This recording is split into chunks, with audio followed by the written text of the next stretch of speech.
இன்னைக்கு கோபியில் இருக்கிற ஒருத்தர் அவரை பற்றி சில செய்தி சொல்லி ஆகணும். இப்ப யார் படத்தை வச்சுக்கிட்டு போய் கட்சியில மாற்று கட்சியில சேர்ந்தீங்க? உங்களுக்கு அடையாளம் கொடுத்தது அண்ணா திமுக, உங்களுக்கு பதவி கொடுத்தது அண்ணா திமுக. இந்த தொகுதியினுடைய முன்னாள் இப்போ எம்எல்ஏ இல்ல, முன்னாள் எம்எல்ஏ இவரா உங்களுக்கு நன்மை செய்ய போறார். எவ்வளவு கஷ்டப்பட்டு இந்த திட்டத்தை கொண்டு வந்து நான் நிறைவேற்றினேன். எதிர்கட்சிக்காரர்கள் நம்மை மதிக்கின்றார்கள். நம்ம கட்சியிலிருந்து தேர்ந்தெடுக்கப்பட்ட ஒருவர் நம்முடைய பொதுச் செயலாளர் கலக்கின்ற அந்த கூட்டத்தில் கூட கலந்து கொள்ளவில்லை என்றால் இந்த மக்கள் மீது அக்கறை கொண்டவரா? அவர் இனி இந்த இயக்கத்தில் தொடர்வதற்கு லாயக்கற்றவர். அதனால அவர் அடிப்படை உறுப்பினர் நீக்கி இருக்கிறோம். நல்லது செஞ்சா நல்லது நடக்கும், கெட்டது செஞ்சா ஆக இந்த இயக்கத்திற்கு யார் துரோகம் செய்கிறார்களோ அவரெல்லாம் ஆண்டவன் பார்த்துக் கொள்வான். நீங்க எந்த கொம்பனாலும் அண்ணா திமுகவை வீழ்த்த முடியாது. இந்த எடப்பாடி பழனிசாமி ஒருவர் இல்ல, 2 கோடி அண்ணா திமுக தொண்டர் இருக்கின்றார். இந்த தொகுதியில் இருக்கிற விவசாயிகள் வளம் பெற வேண்டும் என்பதற்காக, விவசாய தொழிலாளிக்கு நிரந்தர வேலை கிடைக்க வேண்டும் என்பதற்காக நீண்ட காலமாக ஈரோடு மாவட்டம், திருப்பூர் மாவட்டம், கோவை மாவட்ட விவசாய பெருடி மக்கள் பல ஆண்டுகளாக சுமார் 50 ஆண்டு காலம் போராடி வந்தார்கள். அந்த போராட்டத்துக்கு தீர்வு காண்கின்ற விதமாக அனைத்து இந்திய அண்ணா திராவிட முன்னேற்ற கழக அரசுகின்ற பொழுது நான் முதலமைச்சர் இருந்த காலகட்டத்தில் 50 ஆண்டு கால கோரிக்கையை உங்களுடைய கனவு திட்டமான அத்திக்கடவு அவனாசி திட்டத்தை நான் கொண்டு வந்து நிறைவேற்றி கொடுத்தேன்.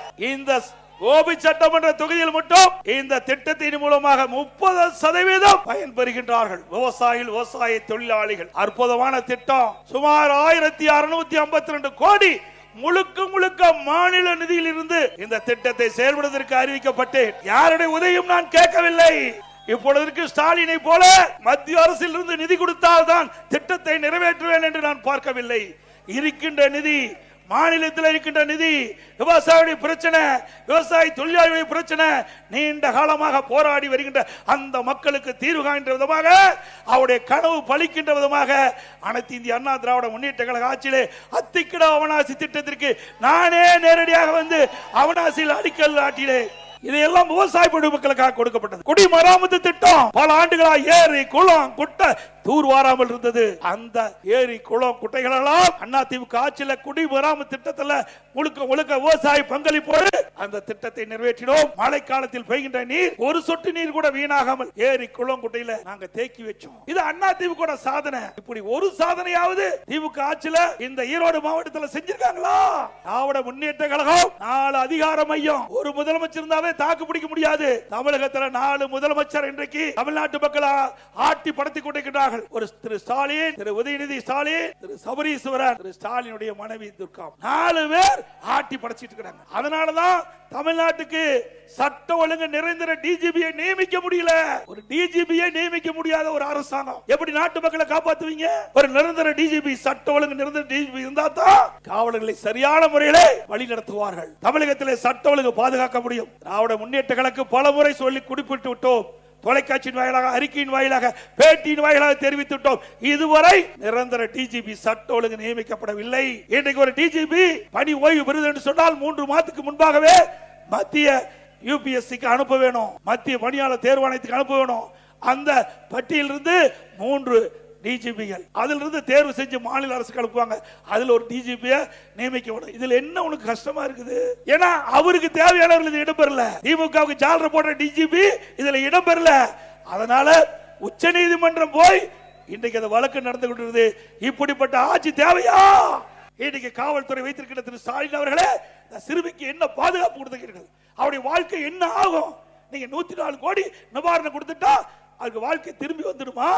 இப்படிப்பட்ட ஒரு மோசமான ஆட்சி முடிவு கேட்டுகின்ற தேர்தல் 2026 சட்டமன்ற பொது தேர்தல். அதோட இந்த பகுதியில் இருக்கிறவங்களுக்கு நல்லா தெரியும். இன்னைக்கு கோபியில் இருக்கிற ஒருத்தர் அவரை பற்றி சில செய்தி சொல்லி ஆகணும். இதுல என்ன, இது புள்ளி உரமா நீங்கள் தெரிந்து கொள்ள வேண்டும். கோபி சட்டமன்ற தொகுதிக்கின்ற வாக்காளர் பெருமக்கள், பொதுமக்கள் தெரிந்து கொள்ள வேண்டும் என்பதற்காக எல்இடி திரையில சில செய்திகளை நான் வெளியிடுறேன். நம்முடைய எல்இடி திரையில தயாரா இருங்க.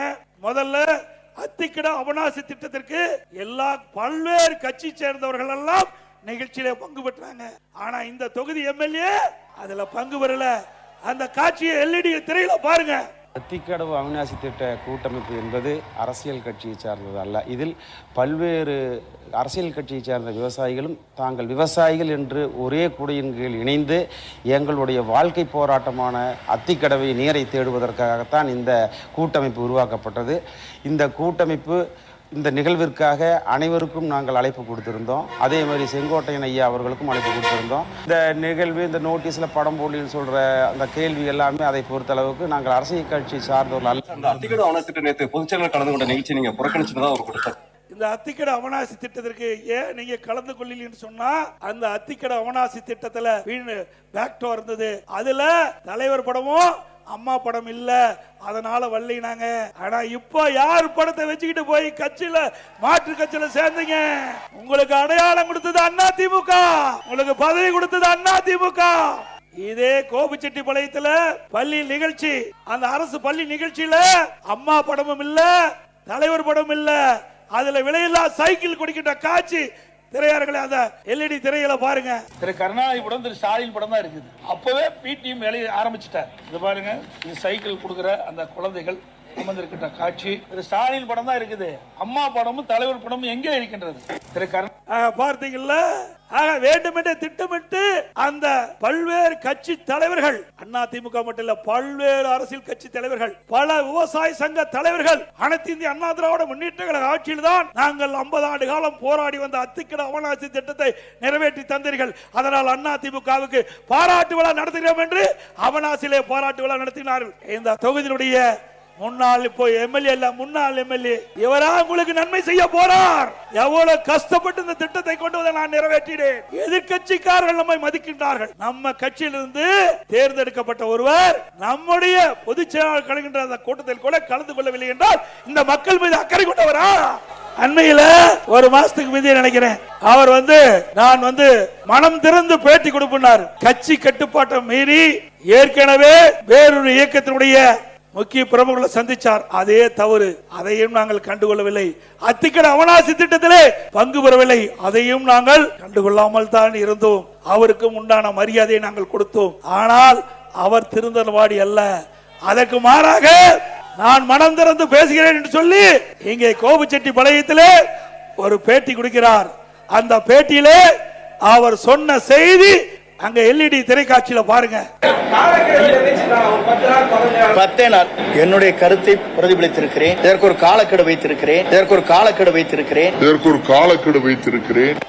ஆக கெடு விதித்திருக்கிறார். 10 நாள்ல எடப்பாடி பழனிசாமி இந்த இணைப்பை முன்னிறுத்தல் என்றால் நானே முன்னிருந்து நிறுத்துவேன் என்று தலைமைக்கு எச்சரிக்கை கொடுக்கின்றார். அப்படிப்பட்டவரை நாங்கள் எப்படி இயக்கத்திலே தொடர முடியும்? அப்படிப்பட்டவரை எப்படி இயக்கத்திலே தொடர்வதற்கு தலைமை அனுமதிக்கும் என்பதை எண்ணிப்பார்கள். மூத்த தலைமை கழக நிர்வாகிகளோடு கலந்து ஆலோசித்து தலைமைக்கு எதிராக பொது வெளியிலே பேட்டி கொடுத்ததுனால அவர் பதவியை விடுவித்தோம். அப்பொழுதாவது திருந்துவார் என்று பார்த்தோம். அப்பொழுதும் திருந்தவாடி அல்ல. மரியாதைக்குரிய தேசிய தலைவராக விளங்கிய பசுமன் ஐயா முத்துராமலிங்க தேவர் நினைவிடத்திற்கு போனாங்க. அங்க போகும்போது அனைத்து இந்திய அண்ணா திராவிட முன்னேற்ற கழக அடிப்படை உறுப்பிலிருந்து நீக்கப்பட்டவரோடு எந்த தொடர்பு வைத்துக் கொள்ள கூடாது என்று பொதுக்குழுவில் நிறைவேற்றப்பட்டு தீர்மானிக்கப்பட்டிருக்கிறது. அப்படி பொதுக்குழுவால் அடிப்படை உறுப்பிலிருந்து நீக்கப்பட்டவர்கள், அவரோடு எந்த உறுப்பினரும் எந்த கட்சி நிர்வாகிகளும் தொண்டரும் அவரோடு தொடர்பு வைத்துக் கொள்ள கூடாது என்று பொதுக்குழு தீர்மானம் நிறைவேற்றப்பட்டிருக்கிறது. அப்படி இருக்கின்ற பொழுது பொதுக்குழு தீர்மானத்திற்கு எதிராக அவர் நீக்கப்பட்டவரோடு அந்த நினைவிடத்துக்கு செல்கிறார். பிறகு வேறு என்ன செய்ய முடியும்? தலைமை கழக மூத்த நிர்வாகிகள் அழைத்து பேசி அவர் இனி இந்த இயக்கத்தில் தொடர்வதற்கு லாயக்கற்றவர். அதனால அவர் அடிப்படை உறுப்பினர் நீக்கி இருக்கிறோம். ஏதோ எடுத்தோம் கவித்தோம் அல்ல. ஆனால் அவர் வேண்டுமென்றே திட்டமிட்டு கிட்டத்தட்ட 2-3 ஆண்டு காலமாக இயக்கத்துக்குள் இருந்து இயக்கத்திற்கு எதிராக செயல்பட்டவர், இயக்கத்துக்கு துரோகம் விளைவித்தவர். அதனாலதான் அவர் இன்றைக்கு அந்த அதிமுக நீக்கப்பட்டிருக்கின்றார். அது மட்டுமல்ல, இன்னொரு செய்தி, இந்த நீக்கப்பட்டவர் திரு வைத்தியலிங்கம், திரு ஓபிஎஸ் எங்க கோபிச்செட்டிப்பாளையத்தில் அவர் ஒரு கூட்டத்தை போடுறாங்க. அந்த கூட்டத்தில் திரு வைத்தியலிங்கம் அவர்கள் பேசுறார். அந்த காட்சியும் இந்த எல்இடி திரையரங்கில் பாருங்க. ஒரு சீனியர் மேன் நான் மதிக்கக்கூடிய ஆள். இப்படி தப்பித்தனமாக நடந்து கொண்டாரே, ஒரு தகுதியே இல்லாமல் உங்களை ஏமாற்றி கோவிச்செட்டிப்பாளையத்திலே வெற்றி பெற்றுக் கொண்டு வந்தார். இப்படி அவர்களே பேசிட்டாங்க. யாரு இவர்? ஒவ்வொரு முறையும் சட்டமன்றத்தில் இவர்களை எல்லாம் அழைத்து அங்க இருக்கின்ற கேண்டீனுக்கு அழைச்சிட்டு போய் இந்த ஆட்சியை ஏதாவது தொந்தரவு கொடுக்க வேண்டும் என்று திட்டமிட்டு அவர்களை விஷமத்தனமாக அவர்களை வெளியேற்றிட்டு இவர் இருந்தார். இப்பொழுது என்ன ஆச்சு? என்னைக்கு நல்லது செஞ்சா நல்லது நடக்கும், கெட்டது செஞ்சா ஆக இந்த இயக்கத்திற்கு யார் துரோகம் செய்கிறார்களோ அவரெல்லாம் ஆண்டவன் பார்த்துக் கொள்வான். அனைத்து இந்திய அண்ணா திராவிட முன்னேற்ற கழகத்தை பொறுத்த வரைக்கும் உங்களில் ஒருவனாக இங்கே இருந்து பேசிக் கொண்டிருக்கின்றேன். நான் இன்றைக்கும் தொண்டன். இங்கே இருக்கின்ற ஆயிரக்கணக்கான பேர்ல நானும் ஒருவன். இவரை போல சுயநலவாதி நான் அல்ல. இயக்கத்திற்கு எவ்வளவு சோதனை, எந்த இயக்கத்திற்கும் இல்லாத சோதனை. பொன்மனச்செம்மல் புரட்சி தலைவர் எம்ஜிஆர் காலத்தில் சோதனை தொடங்கப்பட்டது. அந்த சோதனையை வென்று முதலமைச்சரானார் புரட்சி தலைவர் எம்ஜிஆர். அவர் மறைவுக்கு பிறகு அண்ணா திமுகவுக்கு சோதனை. மாண்பு அம்மாவில் அந்த சோதனை வென்று தமிழகத்தினுடைய முதலமைச்சராக, அதே போல இப்போ இருக்கின்ற சோதனை வென்று உங்களுடைய மகத்தான ஆதரவின் பேரிலே அண்ணா திமுக கூட்டணி வெல்லும். அண்ணா திமுக ஆட்சி அமைக்கும். மாற்று கட்சிக்கு போயிருக்கிறார். எங்கிருந்தாலும் வாழ்க. போனவர் சும்மா இருந்தா பரவாயில்ல, தூய்மையான ஆட்சி கொடுப்புன்னு சொல்றார். அப்ப பொன்மனச்செம்மல் புரட்சி தலைவர் எம்ஜிஆர் இருக்கின்ற பொழுதும் சரி, மாண்பு அம்மா இருக்கின்ற பொழுது நீங்க அமைச்சரா இருந்தீங்க, நான் முதலமைச்சர் இருந்த பொழுதும் என்னுடைய அமைச்சரவையில் அமைச்சரா இருந்தீங்க. அப்பெல்லாம் தூய்மையான ஆட்சி நான் கொடுக்கலையா? நல்ல ஆட்சி கொடுக்கலையா? ஆக வேண்டும் என்று திட்டமிட்டு துண்ட மாத்தினா அவருடைய கருத்து மாறி போச்சு. நீங்க எந்த கொம்பனாலும் அண்ணா திமுகவை வீழ்த்த முடியாது. இந்த எடப்பாடி பழனிசாமி ஒருவர் இல்ல, 2 கோடி அண்ணா திமுக தொண்டர் இருக்கின்றார். இந்த எடப்பாடி பழனிசாமி இல்ல, இங்க இருக்கின்ற யாரோ பொதுச் செயலாளர் வருவாங்க. அண்ணா திமுக ஜனநாயகம் உள்ள கட்சி. இது ஒருவரை நம்பி இருப்ப கட்சி இல்ல, பல்லாயிரக்கணக்கான தொண்டரை நம்பி இருக்கின்ற கட்சி. அப்ப ஆரம்பிச்சீங்க அண்ணா திமுக ஆட்சியை வீழ்த்துவதற்கு 4 ஆண்டு காலம் கடுமையான முயற்சி பண்ண முடியல. ஒரு அற்புதமான ஆட்சி 4 ஆண்டு காலத்துல கொடுத்தமா இல்லையா? எவ்வளவு திட்டம், அத்திக்கட அவனாசி திட்டத்திலிருந்து பல திட்டங்களை கொண்டாந்தோம். இதுவரைக்கும் எந்த அரசாங்கம் கொண்டு வர முடியாத திட்டத்தை எல்லாம் கொண்டாந்தோம். ஒரே ஆண்டில் 11 அரசு மருத்துவக் கல்லூரி. ஒரு வருஷத்துல இந்திய வரலாறுல எந்த மாநிலத்திலும் ஓராண்டில் 11 அரசு மருத்துவக் கல்லூரி கொண்டு வந்து சாதனை படைக்கல.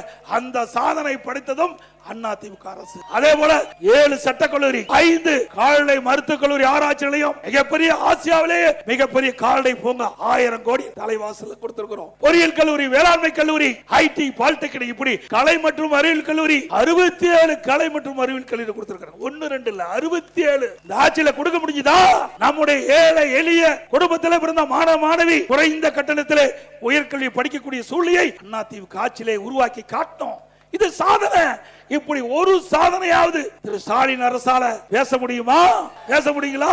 இத்தனையும் செய்துதான் உங்களை வாழ்ந்து நாங்கள் சந்திக்கிறோம். அது மட்டுமல்ல, அரசு பள்ளியை படிக்கின்ற மாணவர்கள் சுமார் தமிழகத்தில் 41% பேர் அரசு பள்ளியை படிக்கின்றார்கள். அந்த மாணவர்கள் பெரும்பாலும் நடுத்தர குடும்பம், ஏழை குடும்பத்தை சேர்ந்தவர்கள், விவசாயிகள், விவசாய தொழிலாளி, கூலி தொழிலாளி, இப்படிப்பட்ட குடும்பத்திலே பிறந்த மாணவ மாணவி தான் அரசு பள்ளியை படிக்கின்றார்கள். அந்த மாணவருடைய கனவு அவர்கள் மருத்துவ கல்வி கிடைக்க வேண்டும், அவர்களும் MBBS டாக்டர் ஆக வேண்டும். அதையும் நிறைவேற்றுவதற்காக அம்மாவுடைய அரசு 7.5% உள்ளிடஒதுக்கீடை கொண்டு வந்து சட்டம் இயற்றப்பட்டு அமுல்படுத்தப்பட்டு இந்த திட்டத்தின் மூலமாக சுமார் 3000 பேர் அரசு பள்ளியிலே படித்த மாணவ செல்வங்கள் இன்றைக்கு மருத்துவ கல்வி கிடைக்கக்கூடிய சூழ்நிலை நாங்கள் உருவாக்கி தந்தோம். அது மட்டுமல்ல, இந்த அரசு பள்ளியை படிக்கின்ற மாணவர்கள் பெரும்பாலும் ஏழை குடும்பத்தை சேர்ந்தவர்கள், மருத்துவ கல்வி கட்டண முடியாது.